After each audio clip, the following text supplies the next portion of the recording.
Section A में ही आप अटकते रह गए थे लगता है।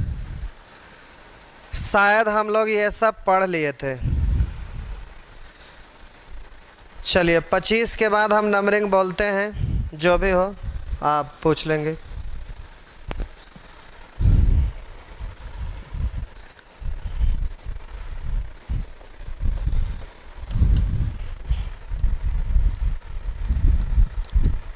सेक्शन ए 25 तक मान लेते हो गया, 26 से आगे बढ़ेंगे। बोलेंगे 26 से लेकर 35 तक, 26 से लेकर 35 तक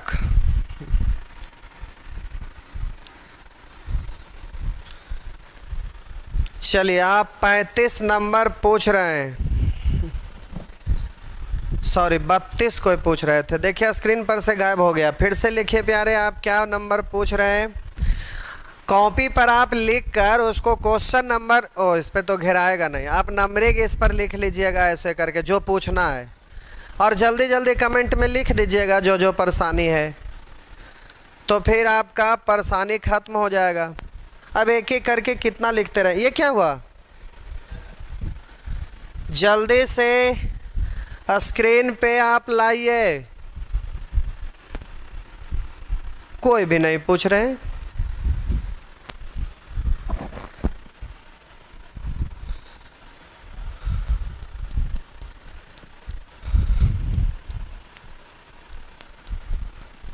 कोई भी नहीं पूछ रहे, चलिए ठीक है, अच्छी बात है। क्या हुआ, बोलेंगे 36 से लेकर 45 तक, 45।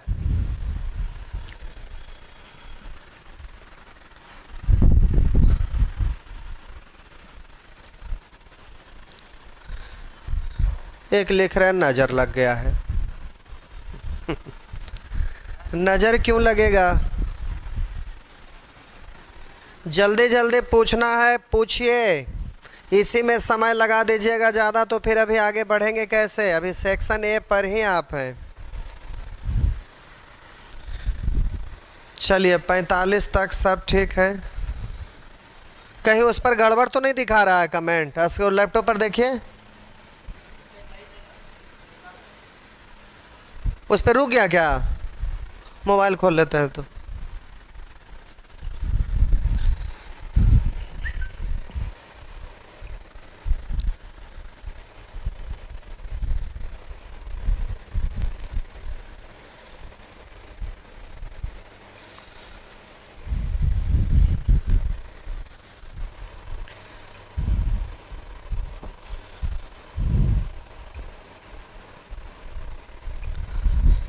बत्तीस 33 पूछ रहे हैं, चलिए ठीक है।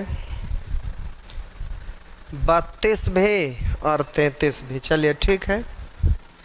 ये है आपका प्रश्न संख्या 32। चलिए, एक रेडियो विक्रेता एक रेडियो को 2.5% घाटा पर बेचता है। घाटा मतलब हानि, करा 2.5% के घाटे पर बेचता है। अगर वह उसे 100 रुपया ज़्यादा में बेचता तो इतना % का लाभ होता। तो उधर 100 रुपया कह रहा है कि ज़्यादा में बेचता, इसका मतलब है कि पहले वाला विक्रय मूल्य से न 100 रुपया ज़्यादा में बेचता, तो पहले से विक्रय मूल्य कुछ होगा और इसको थोड़ा और बढ़ा दिया तो इन दोनों का अंतर ही न 100 है। यानी पहले वाला विक्रय मूल्य बाद वाला का विक्रय मूल्य अंतर हुआ 100। तो हम आपको बोले थे कि जो अंतर विक्रय मूल्य का होता है वही अंतर तो लाभ हानि का भी होता है। इसलिए विक्रय मूल्य का अंतर का तुलना विक्रय मूल्य से करेंगे तो लाभ हानि का जो अंतर होगा वही तो आप बोल सकेंगे कि विक्रय मूल्य का भी अंतर है। तो प्यारे यहाँ पर 2.5% का घाटा, यहाँ पर 7.5% का लाभ, अपोजिट डायरेक्शन न है तो अपोजिट डायरेक्शन में जुट जाएगा।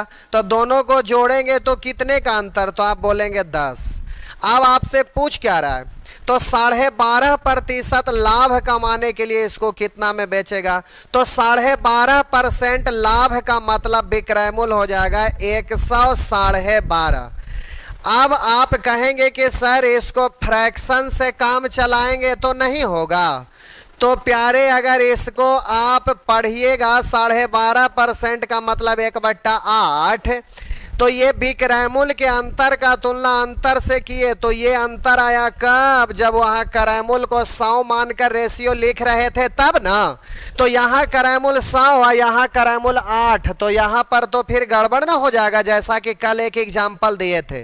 तो परसेंट से करेंगे तो सबको परसेंट से ही लेकर बढ़ेंगे, और यदि फ्रैक्शन से आप करिएगा तो फ्रैक्शन से करेंगे तो सबको फ्रैक्शन में ही लेके चलना पड़ेगा। अब उसके लिए या तो आप रेशियो लिख के चलिएगा और या तो फिर डायरेक्ट आप तुलना कर दीजिएगा। तो सबसे पहले तो आप इसको देखिए, उसके बाद वो भी बताते हैं आपको, ताकि कंफ्यूजन में आप ना रहें। और आपको हालांकि बताए थे लेकिन ये फ्रैक्शन के रूप में आ गया, तो आप कंफ्यूजन में ना रहें। ये नॉलेज आपके पास होना जरूरी है, क्योंकि वो भी तो एग्जाम का ही पूछा हुआ है, और पूछा हुआ क्या ना भी है तो वो तो पूछ सकता ही है। तो चलिए अब यहाँ समझिएगा, ये दशमलव हटाएंगे तो बट्टा में 1 शून्य आएगा ना, तो अब नीचे में 2 शून्य कैंसिल, तो हो गया आपका टोटल 1125 रुपया। तो अब ये तो बात आपको समझ में आया, इसमें कोई दिक्कत नहीं है। विक्रय मूल्य का अंतर का तुलना विक्रय मूल्य के अंतर से, लेकिन हम लोग को लॉजिक पता है कि जो अंतर लाभ हानि का होता है वही विक्रय मूल्य का भी कहलाता है, इसलिए यहाँ लाभ हानि का अंतर निकाले वही विक्रय मूल्य का हो गया। तो हम पढ़े निकाले हैं लाभ हानि का अंतर जरूर, लेकिन इसको पढ़ेंगे कि ये विक्रय मूल्य का अंतर है, तभी तो बोलेंगे विक्रय मूल्य का अंतर का तुलना विक्रय मूल्य के अंतर से। और 12.5% लाभ कमाने के लिए कितना में बेचेगा? तो अगर क्रय मूल्य पूछता तो 100 से 12.5% लाभ पर विक्रय मूल्य तो 100, ये 12.5 से 100 12.5 से गुना कर देंगे, तो आपका आंसर हो गया 1125। इसमें सब में आंसर नहीं मारा हुआ था, ठीक? चलिए ठीक है, 1125 आंसर आपका टिक नहीं मारा हुआ था। अच्छा कोई बात नहीं, गलती से शायद भूल गए होंगे टिक मारना। बोले थे कि लोड करिएगा तो आप आंसर मार दीजिएगा, कोई बात नहीं, उससे कोई दिक्कत नहीं है। जो दो दिक्कत है वो तो बता ही रहा, लेकिन आगे टिक मार देंगे ताकि आप घर पर बनाएं तो कॉन्फिडेंस आ जाए। चलिए अब इसको हम फ्रैक्शन के नज़रिए से देखते हैं ताकि आपका कन्फ्यूजन मिट जाए। हालांकि पिछले दिन बताए थे, लेकिन एक बार और बोल देते हैं तो ये आपको क्लियर हो जाएगा।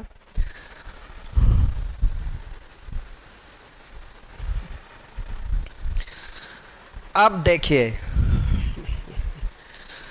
अभी हम डायरेक्ट बना दिए कि विक्रय मूल्य का अंतर का तुलना विक्रय मूल्य के अंतर से, तो 2.5 और 7.5 में 10 का अंतर है, 12.5% लाभ पर विक्रय मूल्य तो 100 12.5, दशमलव हटाएंगे बट्टा 100 के लिए सब खत्म। अब ये सीधा आ गया 1125। अब इसी को डायरेक्ट ना लिख करके अगर हम रेशियो लिख कर करें तो हम बोलेंगे कि क्रय मूल्य है 100, तो उसमें आपका लॉस हो रहा है, हानि हो रहा है 2.5, तो आप पढ़िएगा कि इसमें विक्रय मूल्य हो रहा है तो 97.5। और जब आगे हम बढ़ेंगे तो कह रहा है कि 100 रुपया ज़्यादा में बेचा होता तो इतना % का लाभ होता, यानी क्रय मूल्य होता 100 तो लाभ होता 7.5, ये प्रॉफिट है। तो अब यहाँ पर जरा ध्यान दीजिएगा, तो विक्रय मूल्य हो जाता 100 7.5, ये रहा।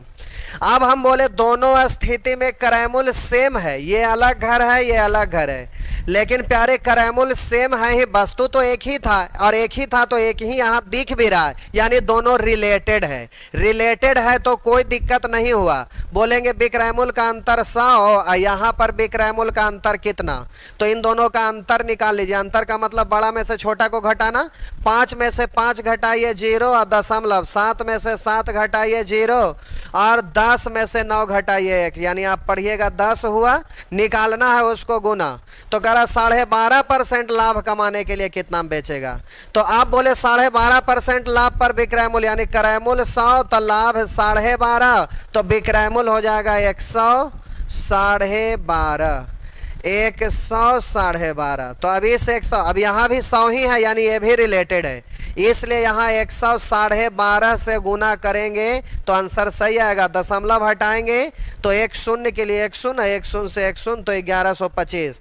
तो यहाँ डायरेक्ट किए, यहाँ रेशियो लिखे, तो अब इतना लिखना नहीं है, करना आपको डायरेक्ट ही है, लेकिन फ्रैक्शन के चक्कर में हम लोग पढ़ के यहाँ पे गड़बड़ कर रहे हैं। और वो गड़बड़ी कैसे है तो ध्यान दीजिएगा प्यारे। 0.5 को पढ़ा जाता है 1/2 और ये आपका है 2, यानी आपका हो गया 2.5%। 2.5% को फ्रैक्शन में 1/40 पढ़ते हैं, शायद भूल भी गए होंगे आप लोग, रिवीजन नहीं करते होंगे। तो हम बोले कि 1/25 का मतलब 4%, 1/23 का मतलब 3.1/3% और 1/40 का मतलब 2.1/2%। तो 2.1/2% दिखाई दिया दो नेत्र से, तीसरा नेत्र से 1/40 आपको दिखाई देना चाहिए।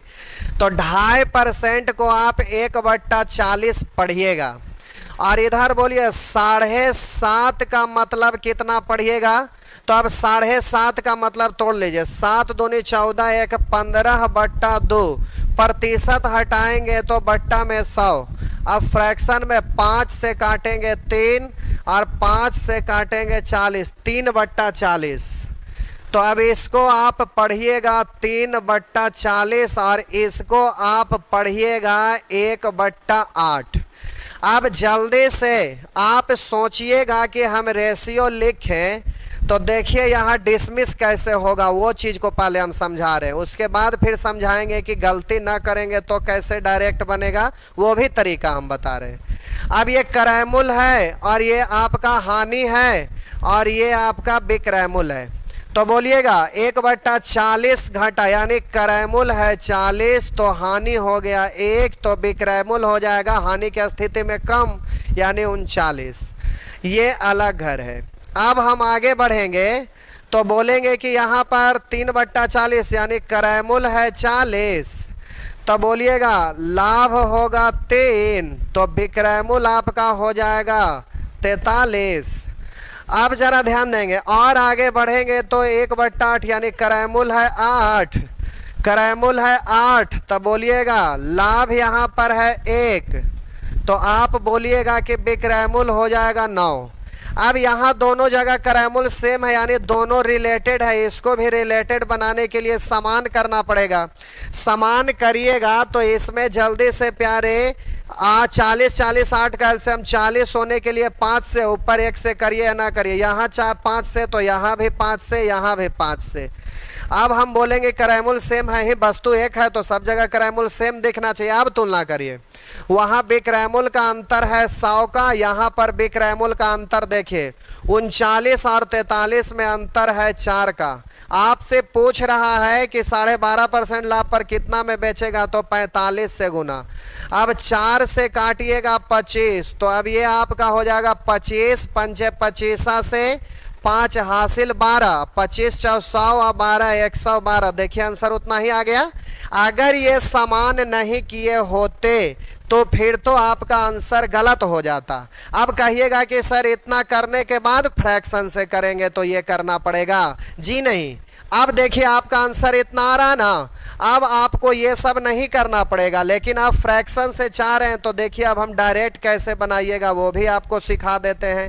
और जब डायरेक्ट बनाने लगिएगा तो फिर ये रेशियो नहीं लिखिएगा, वहीं पर तीसरा नेत्र से देखेंगे फ्रैक्शन और डायरेक्ट ही कर लीजिएगा। लेकिन अब यहाँ पर फ्रैक्शन से करेंगे तो इन दोनों घरों के बीच में संबंध जोड़ना पड़ेगा, इसको आप छोड़ सकते हैं, लेकिन आपको उन दोनों घरों के बीच में संबंध जोड़ना पड़ेगा। पूछिए क्यों? क्योंकि विक्रैमुल तो दोनों का अंतर ही है ना, इसलिए ये आपको समान करना पड़ेगा। और समान ना रहे तो जल्दी से यहीं पे समान कर लीजिएगा एलसीएम लेके, और यहाँ समान हो या ना हो ये अलग चीज़ है। तो अब ये करना पड़ेगा तभी विक्रैमुल का अंतर आप ले सकते हैं, और यहाँ समान है इसलिए आप कर लेंगे। तो यहाँ अंतर हो गया आपका 4 का। अब हम सीधा करैमुल निकाल लेते हैं। कहिएगा करैमुल क्या? क्यों? इसलिए कि क्रयमूल्य पता कर लेंगे तो आगे 12.5% लाभ पर जो ये रेशियो है वो भी तो उसी क्रयमूल्य पर 12.5% लाभ लिया है। तो क्रयमूल्य निकालेंगे तो 40 से। अब जब क्रयमूल्य निकल गया तो 12.5% लाभ का मतलब रेशियो इतना। तो अब सीधा बोलिएगा क्रयमूल्य का तुलना इस क्रयमूल्य से 8 से विक्रयमूल्य निकालना है तो विक्रयमूल्य के लिए 9 से गुना। अब जल्दी से सॉल्व करेंगे, आंसर वही आएगा 8 पंचे और 4 से काटेंगे 25, तो अब 25 9 पंचे 45 गुने 25 वहाँ भी आया था, तो अब आंसर वही आ जाएगा। तो आप डरिएगा नहीं, फ्रैक्शन रहे तो भी नहीं डरना है, आपको केवल रूल अप्लाई करते समय सही सही करना है ताकि गलत ना हो। मैथ रूल बेस्ड होता है, चाहे आप कोई भी मेथड से बनाइए, आप केवल रूल को गलत नहीं करिए तो आपका आंसर हर हाल में आएगा। लेकिन आंसर ही आना पर्याप्त नहीं है, आपके लिए पर्याप्त यह है कि जल्दी से कैसे एग्जाम में बनाएं। तो बोले जहां डायरेक्ट होगा वहां डायरेक्ट कर लीजिएगा, और मजबूरी है कि डायरेक्ट हो ही नहीं सकता तो वैसे स्थिति में आप फ्रैक्शन के रूप में चेंज करिएगा। चलिए फिलहाल आगे बढ़ रहे हैं। करा संदीप किसी वस्तु को 10% हानि पर बेचता है, यदि उसने उसे 20% कम मूल्य पर खरीदा होता और 55 रुपया अधिक में बेचा होता तो 40% का लाभ होता, वस्तु का क्रय मूल्य क्या है? ये वाला क्वेश्चन है, प्रीवियस में पूछा हुआ है, वही ये भी मेंस में भी पूछा हुआ है। और अच्छा दुइये को क्वेश्चन था इस टाइप का, कोई बात नहीं प्यारे, 2 गो है तो कम नहीं है, सीख गए ना, सीख जाने के बाद तो कुछ भी रहे। अब हम यहाँ कहना क्या चाह रहे हैं जो समझिए। याद कीजिए जब आप 9th क्लास में पढ़ते होंगे तो उस समय जब आप एग्ज़ाम देते होंगे तो ये आपका मैट्रिक का एग्ज़ाम में भी ये क्वेश्चन रहता था, बोर्ड मॉडल क्वेश्चन इसको बोला जाता था। तो ये मैट्रिक का एग्ज़ाम में भी रहता है, कॉम्पिटिटिव एग्ज़ाम में भी रहता है, और सबसे बड़ी बात है कि पीटी हो या मेंस हो सभी तरह का एग्ज़ाम में रहता है। यानी ये प्रॉफिट एंड लॉस का स्टैंडर्ड क्वेश्चन है, और स्टैंडर्ड में भी बहुत बढ़िया है जो एग्ज़ाम में बार बार पूछता है। अब हम इसको सॉल्व कर रहे हैं, बहुत अच्छे से समझने का प्रयास करिएगा, जरा ध्यान दीजिएगा।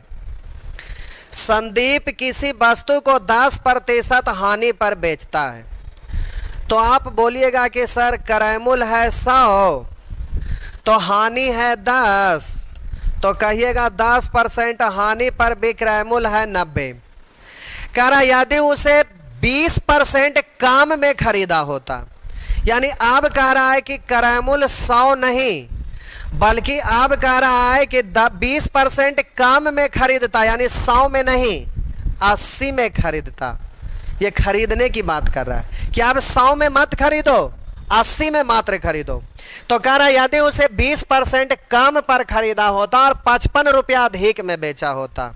अब यहीं पे आपको रुकना है, ये जो आपका सेंटेंस है इस पर आपको कमांड कर बनाना है, पकड़ बनाना है। कहिएगा यहाँ ऐसा क्या दिख गया जो इस पर जोर दे रहे हैं, जरा समझिएगा। रेशियो लिखने के क्रम में, रेशियो लिखने के क्रम में चाहे कोई भी चैप्टर का आप क्वेश्चन हल करिए, रेशियो लिखने के क्रम में अगर बीच में निश्चित राशि आ जाए तो आगे रेशियो लिखा ही नहीं सकता है। अगर रेशियो लिखा सकता है तो आप उस निश्चित राशि वाला लाइन को पढ़िएगा ही मत, उसको रोक करके आगे डायरेक्ट पढ़ दीजिएगा, तभी रेशियो लिखा पाएगा। और अगर बीच में निश्चित राशि पढ़ेंगे तो रेशियो डायरेक्ट लिखने में रुकावट होगा और आप नहीं सॉल्व कर पाएंगे। तो प्यारे जब भी आप रेशियो लिख रहे हो, कोई भी चैप्टर का क्वेश्चन बनाएं, कभी भी बनाएं, निश्चित राशि अगर बीच में रेशियो लिखने के क्रम में आ जाए तो आप उसको पढ़ेंगे नहीं, उस लाइन को अंडरलाइन करके छोड़ेंगे और डायरेक्ट आगे पढ़ते हुए चले जाएंगे, तभी रेशियो लिखाएगा, अन्यथा नहीं। तो अब देखिए हम डायरेक्ट इस लाइन को छोड़कर बढ़ते हैं जो यहाँ निश्चित राशि से रिलेटेड है। करा किसी वस्तु को 10% लाभ 10% हानि पर बेचता, यानी क्रय मूल्य 100 तो हानि 10 तब विक्रय मूल्य 90। यदि उसे 20% कम में खरीदा होता, यानी 100 का चीज अब मात्र 80 में खरीदा होता तो उसे 40% का लाभ होता। तो हम बोले इतना में खरीदा है तो 40% का लाभ हुआ है। तो प्यारे यहां पर करा 55 रुपया अधिक में बेचा होता, यानी ये अधिक में बेचा होता, इसका मतलब दो गो विक्रय मूल्य है और दोनों विक्रय मूल्य का ये अंतर है। तो ये पहले वाला विक्रय मूल्य तो हमें मालूम है, बोलिए नया वाला विक्रय मूल्य हमें पता करना है। तो ये है क्रय मूल्य, इसको चेंज करिए विक्रय मूल्य में। तब बोलिए 40% लाभ का मतलब क्रय मूल्य का तुलना क्रय मूल्य से, 40% लाभ पर विक्रय मूल्य तो 140। 0 से 0, 0 से 0 तो 14 8 बलियोतल से 112। इधर दोनों विक्रय मूल्य में अंतर कितना, इधर तो 55 है, इधर बोलिएगा 112 और 90 में अंतर हो जाएगा 112 और 90 लिख देते हैं बगल में। इसको सॉल्व करेंगे 112 और 90 में अंतर आपका हो जाएगा 22 का। अब विक्रय मूल्य के अंतर का तुलना विक्रय मूल्य के अंतर से निकालना, उसको गुना। वस्तु का क्रय मूल्य क्या है, तो क्रय मूल्य तो 100 मानकर ही ना ये रेशियो लिखने लगे थे, तो क्रय मूल्य तो 100 से। अब जरा ध्यान दीजिएगा, 2 से कटेगा 11 से कटेगा 2 और 11 से कटेगा 5 और 2 से कटेगा 50, तो 5 5 25, 250 रुपया। तो आपका आंसर ये है। अब एक बार फिर से हम बोले वस्तु का क्रय मूल्य है 100, तो बोलिएगा आपका विक्रय मूल्य 10% हानि पर हो गया 90। अब करा 20% कम पर खरीदा होता और 55 रुपया अधिक में बेचा होता। जैसे ही ये लाइन पढ़े तो ये क्लियर हो गया कि 55 रुपया अधिक में बेचा होता, यानी पहले वाला विक्रय मूल्य और बाद वाला विक्रय मूल्य का ये अंतर है। तो विक्रय मूल्य के अंतर का तुलना विक्रय मूल्य के अंतर से निकालना है, उसको गुना। तो विक्रय मूल्य के अंतर का तुलना विक्रय मूल्य का अंतर से करने के लिए हमें 2 तरह का विक्रय मूल्य चाहिए, तभी तो विक्रय मूल्य का अंतर निकाल सकेंगे। तो अब उसके लिए करा 10% हानि पर विक्रय मूल्य, तो क्रय मूल्य 100 तो विक्रय मूल्य 90। अब करा 20% कम में खरीदता, यानी 100 में नहीं 80 में खरीदता, तो ये क्रय मूल्य ना है, हमें क्रय मूल्य नहीं चाहिए, यहाँ विक्रय मूल्य ही चाहिए, नया वाला हमें विक्रय मूल्य चाहिए। तो हम बोले ये क्रय मूल्य है, इसको विक्रय मूल्य में चेंज करिए। तो देखिए आगे करा 20% कम पर खरीदा होता तो उसे 40% का लाभ होता। तो बोलिए 20% कम में खरीदा होता, यानी इतना में खरीदा होता, तब 40% लाभ होता, यानी 40% लाभ का मतलब क्रय मूल्य 100 लाभ 40, तो विक्रय मूल्य 140। तो बोलेंगे क्रय मूल्य का तुलना क्रय मूल्य से विक्रय मूल्य निकालना है 140 से। अब बोलिए 0 से 0, 0 से 0 तो 14 8 बलियोतल से, इसको आप 112 पढ़ेंगे। अब ये दोनों विक्रय मूल्य के अंतर का तुलना दोनों विक्रय मूल्य के अंतर से, तब बोलिए 112 और 90 में आपका अंतर हो गया 22 का। निकालना वस्तु का क्रय मूल्य, तो आप जल्दी से 100 से। अब 11 से कटेगा 2, 11 से कटेगा 5 और 2 से कटेगा 50, तो 50 पंचे 250, इस तरह से आप बना दीजिएगा। तो ठीक है, आप समझ गए तो आप बना सकते हैं। क्रय मूल्य 100 मानकर पहला विक्रय मूल्य निकाले, और अब जो कंडीशन था उसके आधार पर ये क्रय मूल्य 20% कम यानी 80। अब क्रय मूल्य का तुलना क्रय मूल्य से, नया विक्रय मूल्य तो नया। अब ये रेशियो आपका आ गया। अब प्यारे यहाँ विक्रय मूल्य का अंतर का तुलना विक्रय मूल्य के अंतर से निकालना है क्रय मूल्य, तो क्रय मूल्य का रेशियो से गुना कर दिए। अब मान लेते हैं कुछ पल के लिए कि आप एग्जामिनेशन हॉल में है, जल्दीबाजी में है, तो आप जल्दी से कैसे करेंगे। तो यहाँ विक्रय मूल्य का अंतर है 55 का, विक्रय मूल्य का अंतर है 55 का, विक्रय मूल्य के अंतर का तुलना अंतर से, तो 10% हानि पर विक्रय मूल्य 90। और बोलिए 90 है कब, जब 100 में खरीदा था तब। अब 20% कम में बेचा यानी 80 में। अब यहाँ करा 40% लाभ पर भी, तो क्रय मूल्य का तुलना क्रय मूल्य से। अब 40% लाभ पर विक्रय मूल्य तो 140। अब जल्दी से अंतर बोलेंगे 22 का है, क्रय मूल्य तो 100 मानकर रेशियो लिखिए रहे थे, तो 11 दूनी 11 पंचे, तो 2 से कटेगा 50, तो आपका आंसर 250। जल्दी से एक प्रश्न अगला आप सॉल्व कर दीजिए, अगला आप इसी वक्त सॉल्व करिए। आप ऑफलाइन भी पढ़े होते तो भी यहाँ 2-3 प्रश्न सॉल्व करवाते आपसे, जल्दी से करिए। तो यहाँ आपको नहीं देखना है कि मेंस का है थोड़ा स्टैंडर्ड है, ये आपका ग्रुप डी में भी पूछा हुआ है, 9th 10th यानी बोर्ड में भी आपका पूछता है। तो अब आप जल्दी से सॉल्व करिए।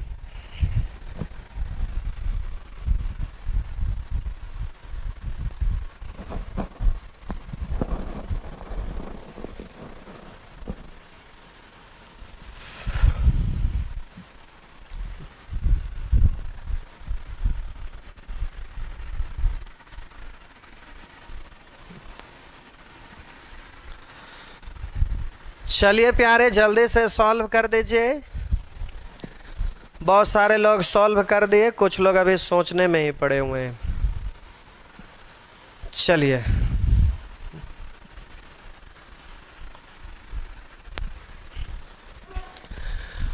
लिखा है पूजा 20% के लाभ पर एक घड़ी बेचना चाहती है, तो 20% लाभ पर विक्रय मूल्य हो जाएगा 120।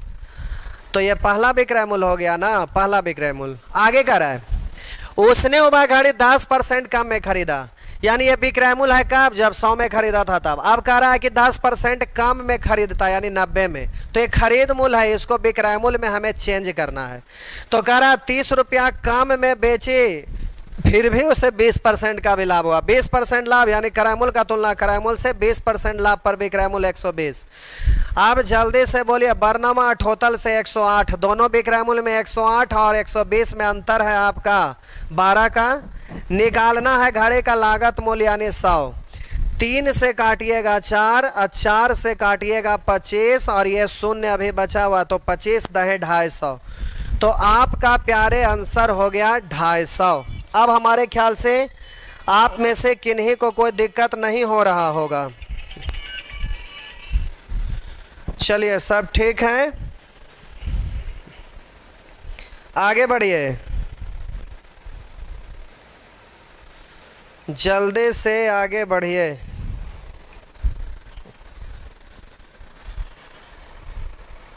हेलो, हाँ सौरभ,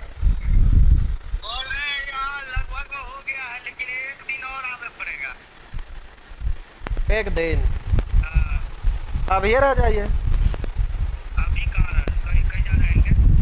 नहीं, दिक्कत होगा, चल आइए। कि इधर बाहर में हुआ है, लेकिन थोड़ा बहुत बाहर में छीलना बाकी है। अंदर हुआ है कि नहीं? अंदर पूरा साफ सुथरा करवा दिया है, खाली बेंच उंच जो झाड़ू दिया है पूरा हॉल में। हाँ, बेंच उन खाली सरियावे के बस, बाद बाकी सब चीज झाड़ फूस दी है, सब चीज ठीक, पंखा उनका सब झड़वा दिए। ठीक है, ठीक।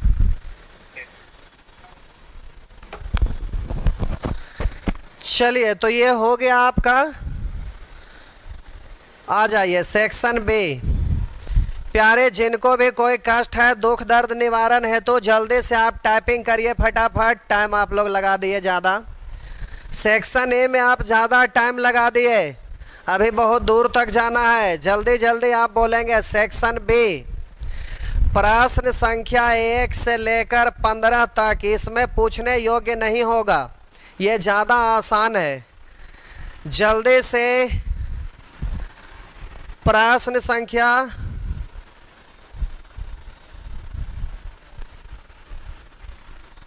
ये 31 क्या लिख रहे हैं?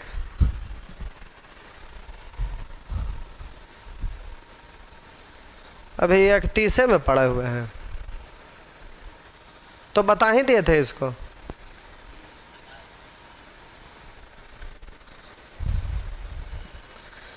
चलिए, सेक्शन बी की बात करिए। अब सेक्शन ए को भुला जाइए, छूट गया तो आप सीधा दूसरा बैच ज्वाइन करिए। अब आगे सीधा बढ़िए, अब एक ही में लगे रहिएगा ज़िंदगी भर उसी में, तो फिर क्या होगा। अभी इतना दूर तक जाना, अभी कॉमर्शियल मैथ भी नहीं खत्म हुआ है, जल्दी जल्दी आगे बढ़िए।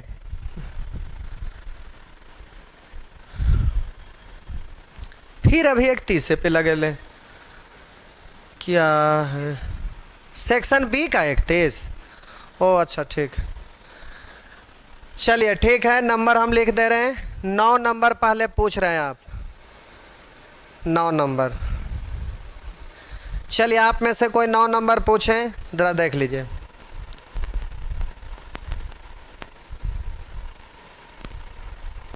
ये क्या हो गया?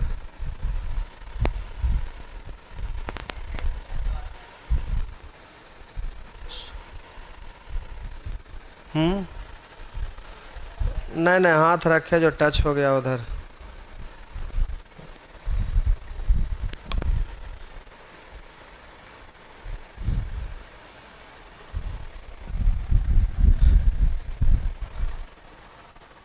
अभी आप पेन ड्राइव दिए थे ना?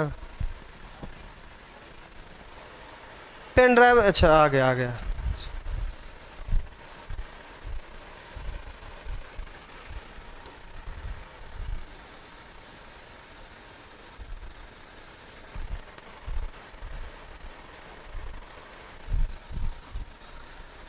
ये 9 नंबर कोई पूछ रहे हैं। करा दे एक वस्तु के लाभ और विक्रय मूल्य के बीच 1:5 है तो उस वस्तु के विक्रय मूल्य और लागत मूल्य के बीच अनुपात क्या? गधा है भारी के, गधे नहीं बोला जा सकता है, महागधा, चंडाल, सुअर, छछुंदर, चोट्टा। यदि एक वस्तु के लाभ और विक्रय मूल्य, लाभ और विक्रय मूल्य का अनुपात 1:5 है तो अब करा उस वस्तु का विक्रय मूल्य और लागत मूल्य, यहीं पे लिखते हैं विक्रय मूल्य और लागत मूल्य। तो विक्रय मूल्य है 5, लाभ है 1, तो क्रय मूल्य होगा 4। अब पूछ रहा है आपको विक्रय मूल्य और क्रय मूल्य, पूछने का चीज है। 16 नंबर 13। कैसे कैसे नमूना है सब, जिंदगी में क्या कर पाएंगे कुछ। एक वस्तु की लागत कीमत उसकी बिक्री कीमत का 2/3 है। 2/3 को आप फ्रैक्शन में लिखिएगा तो 2/3। चलिए समझने के लिए ऐसे लिख दिए। करा एक वस्तु की लागत कीमत विक्रय मूल्य का 2/3 है तो ये जो का लगा हुआ है देखेंगे किसके साथ ये वाला का लगा हुआ है, तो कहेंगे विक्रय मूल्य के साथ। तो विक्रय मूल्य आपका है 3 तो आपका लागत मूल्य है 2। इसमें क्या करना था, तो आपसे करा इस वस्तु पर लाभ हानि का प्रतिशत क्या, लाभ या हानि। तो बोलिए लाभ होगा कि हानि। तो अब देखेंगे क्रय मूल्य से ज़्यादा है विक्रय मूल्य तो लाभ होगा। तो क्रय मूल्य को नीचे, लाभ को ऊपर, प्रतिशत में बदलना है 100 से, या तो बोलिए 1/2 का मतलब 50%। तो यहाँ 50% लाभ, तो आपका आंसर हो गया 50%। कहिएगा कि लाभ या हानि लिखा हुआ है, तो अगर हानि होता तो हानि निकलता, लाभ होता तो लाभ निकलेगा। और जो डिजिट है उसमें लाभ हानि लिखा हुआ नहीं है, 50 लिखा हुआ है तो 50 आपका आंसर सही है। Next 17 number. यदि बिक्री मूल्य पर 10% की हानि होती है तो लागत मूल्य पर हानि की दर क्या है? ध्यान दीजिएगा, यहाँ ये स्पेशल केस है। स्पेशल केस कहिएगा कि सर ये आप क्या बोल रहे हैं, स्पेशल केस का मतलब यहाँ क्या है, जरा पहले समझा तो दीजिए। हम बोले प्यारे कि कहीं पर अगर लिखा हुआ रहेगा 1% लाभ, तो जब भी लाभ होता है तो वो क्रय मूल्य पर होता है। तो 1% लाभ का मतलब डायरेक्ट समझा जाता है कि क्रय मूल्य का 1% लाभ। जैसा कि आप किताब के दुकान पर गए, दुकानदार से पूछे कितना % छूट दीजिएगा, बोलेगा 25% छूट देंगे, तो आप ये नहीं पूछेगा कि किसका 25%, क्योंकि आपको पता है कि जो लागत मूल्य है उसका 25%। उसी तरह से ये सर्वव्यापी सत्य है और हमेशा ये फिक्स रहता है। अब करा 1% लाभ, यानी किसका 1% लाभ, तो क्रय मूल्य का 1% लाभ। तो ये हमेशा क्रय मूल्य पर 1% लाभ होता है। लेकिन यहाँ पर ये सेंटेंस में स्पेशल केस हम इसलिए बोले क्योंकि सेंटेंस में ही ऐसा मेंशन कर दिया है कि यदि बिक्री मूल्य पर 10% की हानि, बिक्री मूल्य पर 10% की हानि, इसका मतलब हुआ कि परसेंट हटाइएगा तो जो बट्टा 100 आएगा वो बिक्री मूल्य पर है, तो बिक्री मूल्य यहाँ पर 100 है। तो यहाँ ये स्पेशल केस आ गया। विक्रय मूल्य से कंपेयर हो रहा है, विक्रय मूल्य में क्या लग रहा है, विक्रय मूल्य से कंपेयर हो रहा है, तो विक्रय मूल्य होगा 100, तो बोलिएगा हानि की राशि होगा 10। तब तो आप बता ही सकते हैं कि क्रय मूल्य कितना होगा। तो हम बोले कि हानि के स्थिति में विक्रय मूल्य क्रय मूल्य से छोटा होता है, तो क्रय मूल्य निकालना है तो विक्रय मूल्य में हानि को जोड़ना पड़ेगा ना। तो इसको जोड़ देंगे तो ये आपका हो जाएगा क्रय मूल्य 110। क्रय मूल्य 110, हानि है 10, तभी ना विक्रय मूल्य 100 हुआ। अब जल्दी से ध्यान दीजिएगा। अब कह रहा है तो लागत मूल्य पर हानि की दर क्या है, लागत मूल्य पर हानि की दर क्या है, यानी हानि प्रतिशत क्या है, और वो लागत मूल्य पर हानि की दर क्या है, तो लागत मूल्य से कंपेयर करना है। लागत मूल्य यानी क्रय मूल्य को नीचे, हानि को रखिएगा ऊपर, प्रतिशत में बदलना 100 से, या तो फ्रैक्शन से डायरेक्ट बोलिए 1/11 का मतलब 9.1/11%। तो फ्रैक्शन के रूप में तो आप जान ही रहे हैं, तो डायरेक्ट उसी से आप कर लेंगे। अब इसमें आपको दिक्कत नहीं होना चाहिए। तो आज चलिए ये आप प्रश्न सीख गए। अब आगे का जल्दी से नंबर टाइप करिए, कम से कम सेक्शन सी तक आज पार कर लीजिए, क्योंकि कल सैटरडे संडे भी आ जा रहा है।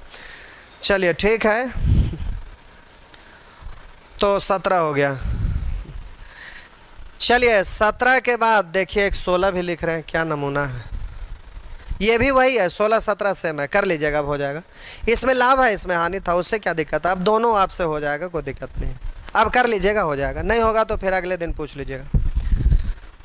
चलिए जल्दी से 17 के बाद, 17 नंबर के बाद जल्दी से आप पूछिए। 17 के बाद कोई 30 नंबर लिख रहे हैं, सूरज कुमार। कोई 30 नंबर प्रश्न लिख रहे हैं। चलिए इससे पहले अगर कोई है, अगर आप में से कोई 30 से पहले अगर कोई है तो जल्दी से लिखिए, नहीं तो फिर हम पीछे अब वापस लौट के नहीं आएंगे। चलिए कोई दिक्कत नहीं है, ठीक है, बहुत अच्छी बात। तो 30 नंबर ये है आपका 23। क्या हुआ? अच्छा 26 वाले आ गए, कोई बात नहीं। चलिए ये है 26। नहीं, पहला प्रश्न तो ये बताया हुआ है, ये तो हम अब बताएंगे नहीं क्योंकि शुरू दिन ही बताए हैं और लंबा चौड़ा बताए हैं, एक बार 2 बार 3 बार करके। ये अचानक से कहाँ से आ जाते हैं छछुंदर कहीं के। 30 31 ये रहा। एक तो बोले थे कि आराम से रेशियो लिख लिख के बनाइएगा, और एक बोले थे कि ये सीरीज दिया हुआ रहता है, शुरू वाला दिया रहेगा तो अंतिम वाला पूछेगा, और अंतिम वाला दिया हुआ रहेगा ना तो शुरू वाला पूछेगा। ये है, तो हम दोनों तरीका से एक बार फिर से बना देते हैं। चलिए दोनों तरह से एक बार फिर से हम बना दे रहे हैं, जरा गौर करेंगे। ये YouTube पर कैसे लोग पहुंच गए? 1-2 लोग YouTube पर ही जाके पढ़ रहे हो PDF वाला से। चलिए ठीक है, YouTube पे ही पढ़ने में ज़्यादा मन लग रहा। ठीक करा। एक थोक व्यापारी, तो अच्छा बोल ही देते हैं, कल YouTube पर क्लास चलेगा और अभी तक जितने भी पढ़े हैं वो सारा चीज़ का एक बार रिवीजन हो जाएगा। एक एक 2-2 क्वेश्चन हर टाइप का रहेगा एकदम शुरू से अंतिम तक। तो क्लास आप कर लेंगे, वहाँ पर क्वेश्चन एक ही टाइप का, ज़्यादा नहीं रहेगा। एक एक 2-2 क्वेश्चन इस तरह से करते हुए अभी तक जितना पढ़े हैं वो यूँ कहें कि हाईलाइट क्लास, जो कि ऑफलाइन में भी हाईलाइट क्लास चलता है। कोई भी बुक में एक बार पूरा खत्म हो गया तो सैटरडे या संडे के दिन हाईलाइट क्लास होता है। जो भी उसमें एक बार रिवीजन किए, या कोई घर चल गया, या किन्हीं का तबीयत खराब हो गया तो छूट गया, तो ये हो गया वो हो गया, ऐसे लोगों का दुख दर्द निवारण है तो वो चलता है। तो चलिए ठीक है, बढ़ रहे हैं। जैसे बिहार में हमारे CM सर लगाते हैं जनता दरबार, वैसे ही वो जनता दरबार स्टूडेंट दरबार चलता है। चलिए ठीक है। करा। एक थोक व्यापारी एक खुदरा व्यापारी को एक घड़ी 33% लाभ के साथ बेच देता है, और खुदरा व्यापारी उसे ग्राहक को 20% हानि के साथ बेच देता है। यदि ग्राहक इतना रुपया का भुगतान किया करता है तो थोक व्यापारी का लागत क्या थी? थोक व्यापारी यानी शुरू वाला आपसे पूछ रहा है, यह अज्ञात है। तो यहाँ XYZ कुछ भी लिख सकते हैं, लेकिन अब सीख गए हैं तो हम केवल वाट लिख दिए। और अंतिम वाला उस सीरीज का शुरू वाला दिया हुआ है, सॉरी शुरू वाला पूछ रहा है और अंतिम वाला दिया हुआ है। तो चलिए अब यहाँ से बढ़ते चले जाइए अंतिम तक। तो ये शुरू वाला अज्ञात है, तो आप यहाँ XYZ कुछ भी मान सकते हैं या वाट लिख के भी छोड़ सकते हैं, वो आपकी मर्जी। तो थोक विक्रेता का कीमत मालूम नहीं है, कुछ यहाँ X भी मान सकते हैं आप अपने अनुसार। तो कह रहा है एक थोक व्यापारी एक खुदरा व्यापारी को एक घड़ी 33% के लाभ पर बेचता है। हम परसेंट से डायरेक्ट लेते हैं, आप फ्रैक्शन में भी ले सकते हैं। तो फ्रैक्शन में लेंगे 33%, ज़्यादा अच्छा नहीं लगता है फ्रैक्शन में लेना, क्योंकि फ्रैक्शन में बोलिए या परसेंट में बात बराबर है। तो बोलिए ये थोक व्यापारी का लागत का तुलना लागत से, अब कह रहा है 33% लाभ के साथ बेच देता है। तो 33% लाभ पर विक्रय मूल्य 133। तो हम बोले कि थोक व्यापारी के लिए ये आपका थोक व्यापारी है जो कह रहा है थोक व्यापारी है खुदरा व्यापारी को 33% लाभ पर बेचता है, तो 33% लाभ पर विक्रय मूल्य इतना। तो थोक व्यापारी है जो खुदरा व्यापारी को बेच रहा है, तो खुदरा व्यापारी इतना पैसा देकर सामान लिया, इसलिए खुदरा व्यापारी के लिए ये आपका क्रय मूल्य कहलाएगा। लेकिन बेचने वाला है जो बेच रहा है, इसलिए ये थोक व्यापारी के लिए ये विक्रय मूल्य कहलाएगा। इतना रुपया में बेचा है, तो जो बेच रहा है उसके लिए विक्रय मूल्य, और वही चीज कोई खरीद रहा है तो उसके लिए क्रय मूल्य। आप ही जाके सब्जी खरीदने गए तो आप खरीद रहे हैं, तो जितना पैसा पेड कर रहे हैं वो आपके लिए पेड करने के बाद वो क्रय मूल्य कहलाया, और वो लिया है आपसे पैसा उस रेट में बेचकर, तो उसके लिए वही चीज विक्रय मूल्य कहलाएगा। तो आप बोलिए ये खुदरा व्यापारी के लिए ये आपका क्रय मूल्य कहलाएगा। और कह रहा है कि व्यापारी उसे ग्राहक को 20% हानि के साथ बेच देता है, तब बोलिए क्रय मूल्य का तुलना क्रय मूल्य से 20% हानि पर विक्रय मूल्य, तब बोलिए 80। इसको फ्रैक्शन में बोल सकते थे, तो आप यहाँ बोल सकते थे कि 20% मतलब 1/5, तो क्रय मूल्य का तुलना क्रय मूल्य से विक्रय मूल्य निकालना है 4 से, तो ऐसे तुलना कर सकते थे 4/5। लेकिन चलिए ठीक है, अब कह रहा है ग्राहक के लिए इतना है और उधर ग्राहक के लिए इतना, दोनों आपस में बराबर है, आप इसको लिख सकते थे 4/5। अब सॉल्व कर दीजिए, तिरछा गुना करिए, काट छाट करिए, तो ये वाट का वैल्यू आपका निकल जाएगा। वाट के जगह पर आप कुछ भी लिख दीजिए, आपकी मर्जी। आपका पूछा जा रहा है px³, जो लिखना लिख दीजिए, आपके लिए हो जाएगा। अब एक तो हुआ कि ये सीरीज में चलना, और आप कहेंगे कि सर रेशियो में लिख के हमको बताइए, तो कोई बात नहीं, चलिए रेशियो लिख देते हैं। थोक व्यापारी, रेशियो से यही है, भाषा वगैरह सब लिखना पड़ेगा। करा एक थोक व्यापारी एक खुदरा व्यापारी को 33% लाभ के साथ बेच देता है, तो हम मान लेते हैं कि थोक व्यापारी के लिए लागत मूल्य यहाँ है 100, और थोक व्यापारी है जो खुदरा व्यापारी को बेचता है। तो बोलिए खुदरा व्यापारी के लिए लागत मूल्य, खुदरा व्यापारी के लिए लागत मूल्य, तो कह रहा है 33% लाभ पर यानी 133, 33% लाभ पर विक्रय मूल्य 133। देखिए ना, 33% लाभ पर विक्रय मूल्य 133%, तो ये 133 लिखेंगे ना। अब आगे कह रहा है और खुदरा व्यापारी उसे ग्राहक को 20% हानि पर बेच देता है, ग्राहक को 20% हानि पर बेच देता है, तो इतना में खरीदा, इस पर ना 20% हानि, तो 133, तो 20% हानि पर बेचा, यानी कितना में बेचा, तो 80% में। बोलिए 20×4 अभी तो काटेगा नहीं, तो ऐसे मत काटिए, 20×4 काटेंगे तो कैलकुलेटिव हो जाएगा, रहने दीजिए। एगो शून्य कटता है, काट लीजिए, गुना करके दशमलव बैठा लीजिए। 8 तिया 24 के 4 हासिल 2, 8 तिया 24 और 2 26 के 6 हासिल 2, 8 1 8 2 10, एक अंक के बाद दशमलव, ये हो गया, यानी इतना को कैलकुलेट किया इतना।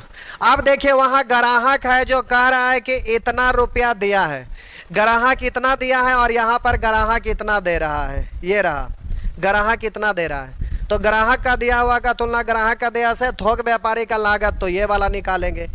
अब आप सोच सकते हैं, समझ सकते हैं कि रेशियो लिखने में इतना गंजन हो गया, और फिर ये तुलना किए तो फिर काट छांट करने में अलग माथा के दर्द होगा। तो कम से कम यहाँ पर डायरेक्ट लिखा गया, तो अब इसको जल्दी से काटना आसान था, लेकिन इतना करेंगे तो आपका समय बर्बाद चला जाएगा। तो आपको जो भी पसंद है प्यारे उससे करिए, आपकी पसंद बस।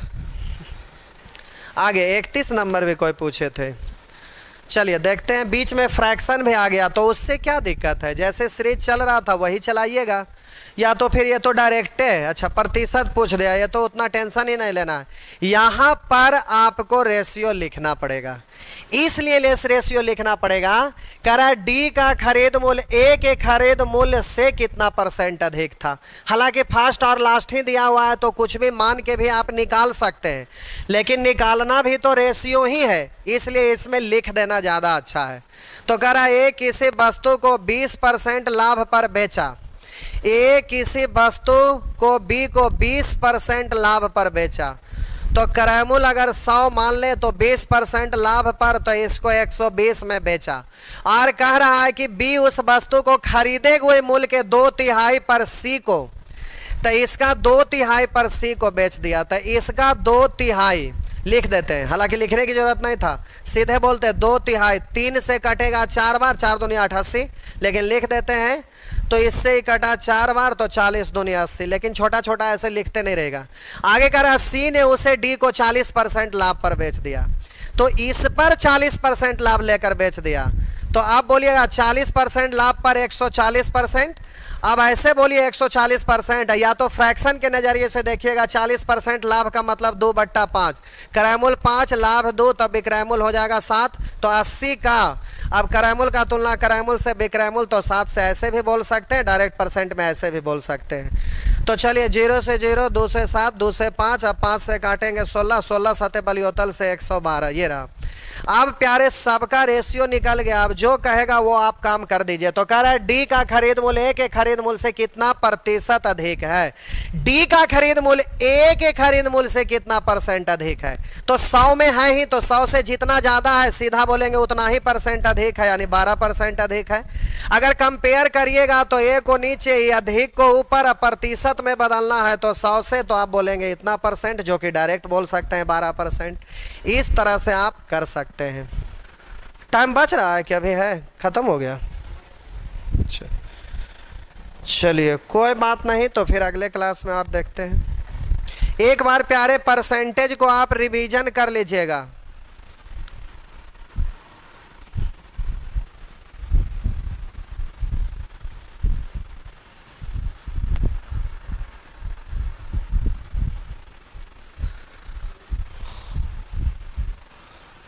चलिए सब ठीक है, तो फिर अगले क्लास में हम लोग अगला सेक्शन के साथ पढ़ेंगे। ये वाला सेक्शन आपका खत्म हो गया। फिर सेक्शन सी में स्टैंडर्ड क्वेश्चन है। ये सब हालांकि दिख रहा है कांस्टेबल में, लेकिन प्यारे ये एसएससी मेंस का ही क्वेश्चन ज़्यादा आपको दिखेगा इस टाइप से। देखिए सब मेंस में ज़्यादा रहता है, लेकिन क्या मेंस में और क्या पीटी में और क्या जीडी में। जीडी छोटा सा एग्जाम है, लेकिन फिर भी ये पूछता है। तो यही है कि आज के डेट में कौन सा क्वेश्चन कहाँ पूछेगा कोई गारंटी नहीं। आपके पास इतना ज्ञान होना चाहिए कि कुछ भी पूछे तो बन जाए। चलिए आज भर इतना ही। एक लिख रहा है कितना बजे यूट्यूब पर, टेलीग्राम से नहीं जुड़े हुए हैं, और इसी पे मैसेज भेज दीजिए ना ऐप पर। यूट्यूब पर कल क्लास चलेगा। कितना बजे टाइम लिखा हुआ है? 4 बजे से है। 4 बजे से है। हद, कभी 4 कभी 3 करते हैं। 3 बजे से है, 3 बजे।